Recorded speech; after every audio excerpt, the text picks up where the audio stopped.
Halo teman-teman semuanya, aku ucapin terima kasih buat teman-teman yang udah ngeklik video ini. Jangan lupa buat like, share, dan yang pasti jangan lupa buat subscribe ya. Thank you.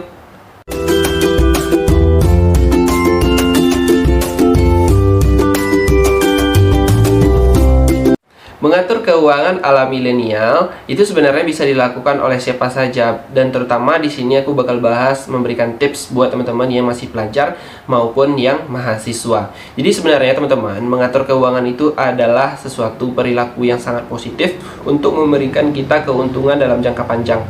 Kenapa? Kalau kita lakukan ini di awal dan kita melakukan dengan cepat di waktu kita mengetahuinya, contohnya teman-teman mengetahuinya itu ketika udah nonton video ini dan teman-teman langsung mempraktekkannya itu untuk jangka selanjutnya, pasti teman-teman akan lebih terkontrol soal keuangan.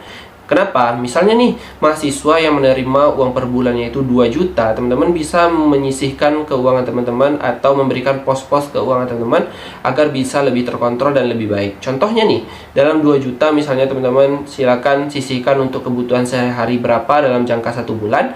Teman-teman tentukan juga berapa uang dari dana darurat dan berapa uang untuk investasi. Ini dilakukan ketika kita menerima uang itu ataupun di awal bulan. Kenapa? Kalau kita melakukannya itu ketika kita menerima uang, pasti uangnya itu ada dan uangnya itu jelas berapa yang akan kita gunakan. Tapi kalau kita gunakan uang tersebut atau menyisihkannya itu di akhir bulan, pasti uang itu sudah tidak terkontrol lagi.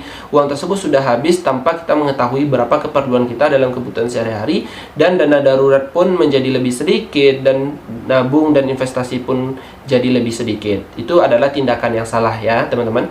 Tapi sebaiknya teman-teman mulai dulu, walaupun teman-teman punya uang 1 juta, 2 juta, walaupun itu merasa kecil tidak masalah. Tapi kalau kita sudah pandai mengatur manajemen keuangan kita dengan baik, pasti akan berdampak luar biasa ke depannya.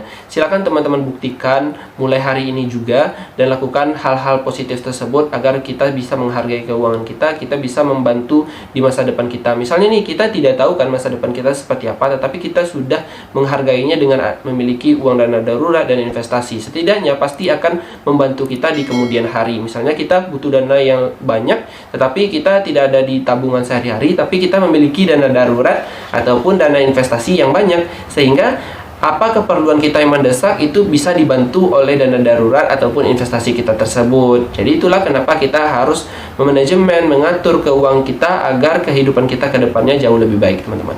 Jadi buat teman-teman semuanya, mulai untuk mengatur keuangan agar bisa menciptakan keuangan ataupun ekonomi pribadi dengan yang lebih baik. Jadi buat teman-teman, jangan tunda lagi.